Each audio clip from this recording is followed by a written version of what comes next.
Hey, what's up, Bronze Brigade? It's Christopher, aka the Bronze Age Nerd. And today we're talking about something very awesome. We're talking about a new Transformers card series that's on a Kickstarter right now from Dynamite Entertainment. And I am joined by a couple of amazing guests. Want to take a second to introduce them. We have Mariano Nicieza, who is here joining us as part of the initiative behind the Transformers Kickstarter. And we also have somebody who has a storied legend with Transformers. We are joined by Simon Furman, who worked on many of the Transformers comic books back in the day and is also on this card series as well. Welcome. How's it going, guests? Hi, Christopher. Thank you for having me. Us, really. Yeah, it's great to be here. Thanks very much. And looking forward to chatting. Excellent. And before we do, the first thing I want to make sure we talk about, because it is going on right now, we do have the Transformers Kickstarter for the card series up on Kickstarter right now. It's active. It is fully funded as well, which is something that's really awesome to see. So no worries about anybody not getting their rewards or anything like that. If you go back you're getting the cards. In fact, we're at $212,000 and some change. If you get up to $250,000, there's another secret reward that will be unveiled for backers. So definitely want to go and support that right away.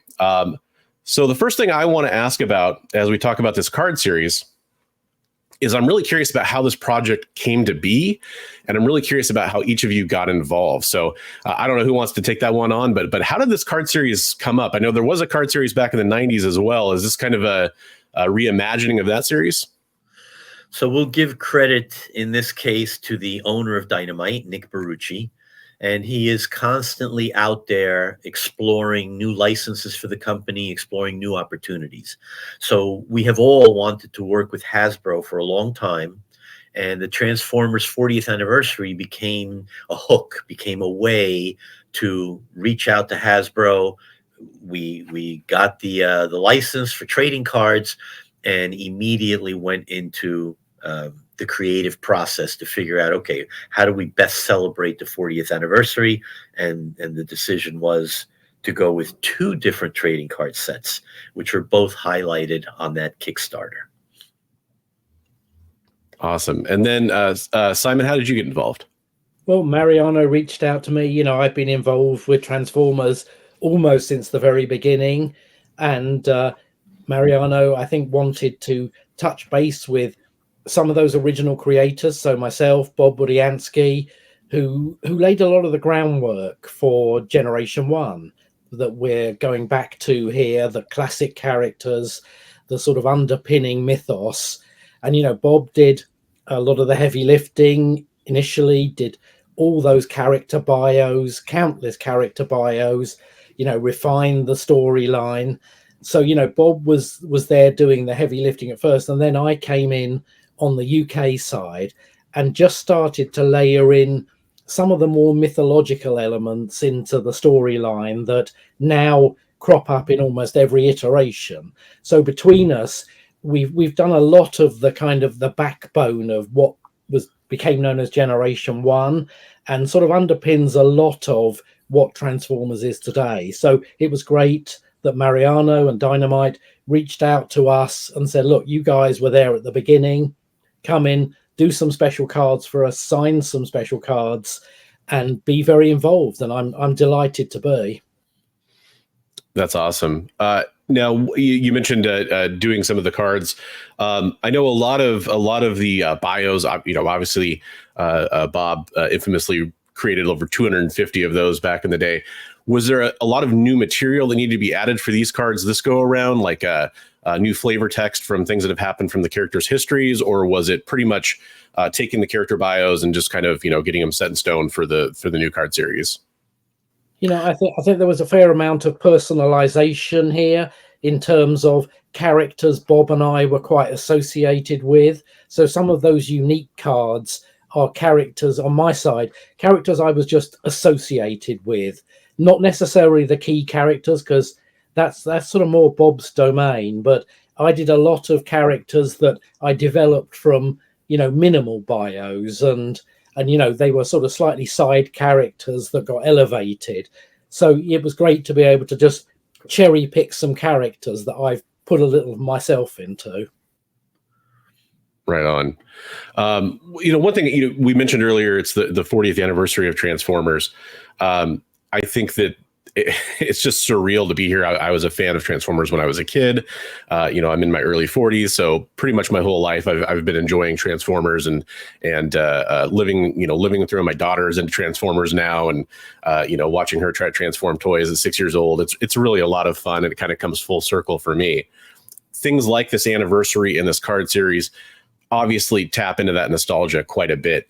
But nostalgia for us as fans is a lot different than nostalgia for people that were on the creative side. So I'm really curious, as you've kind of come, Simon, as you've come to this, sort of anniversary, this landmark, what does that mean for you as a creator? Like, is it something where it's just like, wow, I can't believe it's been this long, or does it have a deeper meaning? Like, what does that mean for you? Yeah, I mean, it is 40 years. Wow, can't believe it. But it's also, pretty much been my career in comics. I started in comics just before Transformers. I started working on Transformers. So it's 40 years of a career as well that has sort of been underpinned and supported by Transformers and the fans. And, I've got so much to be grateful for with Transformers. It really has, I've done many other things for many other companies, but Transformers is the, in the most crass way possible, the gift that keeps giving. Awesome. And we should probably talk about, you mentioned your history of comic books. One thing I want to make sure we talk about for people that may not be familiar, can you kind of both go through your history with comic books, especially, Mariano, we haven't talked to you too much yet. I think you have a fascinating history with comic books as well. I think people would really like to hear about. So I'd love to hear if you can kind of both tell us about how you got into working on the comic books, and then we can kind of bring it back to how that's affecting the new Kickstarter. So I've been in the comic book industry since the 80s. I started doing some independent publishing. And then in the 90s, I went to work at Marvel. And I went to work at Marvel as an art director. And within that, I shifted to the editorial department. So I've been both an art director and an editor at Marvel. At Marvel, even though Marvel is a comic book company, I was working with Bob Budiansky, who at the time was editor of Special Projects. So under his tutelage, I actually learned everything I know about trading cards. And now, of course, the industry has grown from the 90s to now, but Bob really gave me my start when it came to trading cards. So, and now, of course, I'm at Dynamite Entertainment, and I'm working on special projects for the company. So I don't necessarily work on comic books for Dynamite. I work specifically on trading cards and other special projects at Dynamite. Awesome. And then Simon, how about your history and how you broke into the comic book industry? Sure. Yeah. I mean, I went to work for Marvel UK, the British division of Marvel, who were doing sort of a lot of origination of their own. They had their own Transformers comic with UK created material. And then I branched out onto things like Death's Head and Dragon's Claws, which were the originated titles that Marvel UK were creating. And then I jumped over the Atlantic, went to work for Marvel, met Mariano and, many other great people there. And, got to know Bob Budiansky really well. So someone I'd only known as a name on a byline, and stuff faxed over to us back in the day. We forged a really strong friendship that endures to today. So, our careers, although they've gone in different directions, sort of started in the same place and very much spun out from that original Generation 1 comic world of Transformers. That's awesome. So one thing, Simon, I read a lot of the original comic books and everything, and was familiar with some of your work. One thing I noticed, and I wasn't aware of, are you doing some of the sketch art cards on this as well? I'm not. So are those 6 creator art cards, are they like featuring your characters maybe? Is that what's going on with those? Yeah, I think that's the case. I think these are the ones where they were characters. Mariano reached out and said, pick some characters that from that Generation 1, the original sort of few, toy releases that you have some sort of affinity with, whether that's you like the character, you wrote them a lot, they were maybe in your first story, and so they have a special place. So I came up with a list of 15 characters and wrote, rather than just bios, little personal, card backs that explain my connection to that character a little bit. So I think that's some Okay. of the unique element of it, that they are characters that, I chose to feature and then added a little bit of contextual stuff to the card. And one thing I know too, because I actually have a sketch cover that Mariano did of Baroness. Actually, I know you're not only a writer and an editor like you mentioned, but you're also an artist. Are you doing any artwork for this card series? I am indeed. I'm doing some sketch cards, and Joe Del Beato is a collaborator of mine. So I typically do layouts, pencils, and he comes in and does the India ink marker finishes, and then I step back in and add color to it. So that same process will be happening with the sketch cards for Transformers. Christopher, let me elaborate a little, because all pun intended, what Dynamite is doing with Hasbro for Transformer 40th is big, is really big. So it's the most ambitious project that Dynamite has ever done in the trading card world. There are actually 2 different trading card sets going on here. So the conversation that we're having with Simon about the creator cards, yes, there are 6 creator cards, 3 from Bob, 3 from Simon, in the collector set with their own design and their own art and their own back of card material. But at the same time, there are another set of 6 creator cards with Bob and with Simon that are exclusive to the deluxe set. So we've created 2 sets. One we've called the collector series, and that's more of a traditional trading card set. That's something that you would normally go to a hobby shop or a Walmart or a Target or whatever box store you have in whatever country you happen to be in, and you could find these boxes of Transformers material with, again, typical standard 24 foil packs to a box and random sketch cards, random foil cards, random metal cards, randomization in that set. When you get Awesome. to the deluxe set, that one has been geared for like the really serious collectors. That's premium material guaranteed in every pack. Now it's still randomized to have very specific Decepticon and Autobot cards, and it's still randomized to have different sign cards in every mini box. But at the end of the day, if you buy a display case of the Deluxe Ultra Premium series, you are guaranteed the entire set with all the chase cards, which include these signed cards we've been talking about from Simon and Bob, and other special cards, especially sketch cards that are all unique, and box toppers that have unique Bob Budiansky sketch cards. On the collector series side, it's again randomized. You can get some of this stuff, but it's a chance as you break open packs what randomized extra chase material will be in them.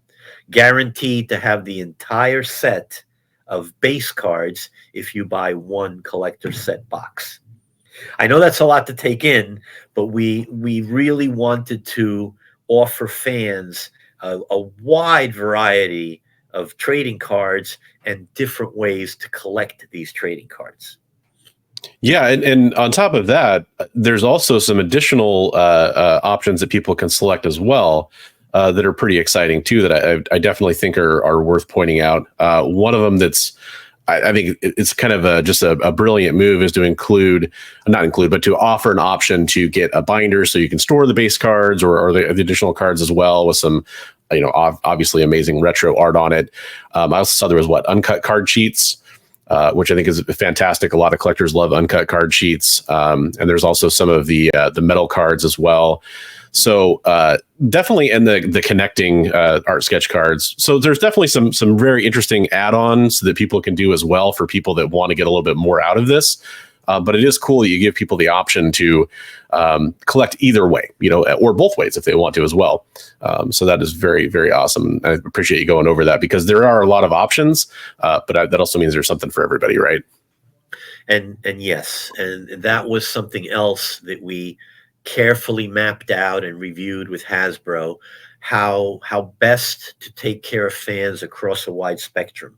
So some of the feedback that we get from previous years' work was that some folks are living in areas that are remote, and their comic shop closed down, or their hobby shop didn't happen to carry a specific set. So one of the main reasons is to introduce for this crowdfund, for this Kickstarter, is to introduce material that they may not be able to find in their stores. And on top of that, exclusive material that no one will find in any other place other than this Kickstarter. So the aforementioned binder, Hasbro, thought it was a great idea, but they wanted it exclusive to the crowdfunder. You're not going to find that in a retail hobby shop or whatever store you go to, because you can only get that here. And again, the same thing with some of these customized sketch cards. We have the 9-card connecting image, which is a Bob Budiansky original pencil, which is being inked and rendered by Gordon Purcell, another industry veteran. There are sketch cards, 5x7 oversized sketch cards.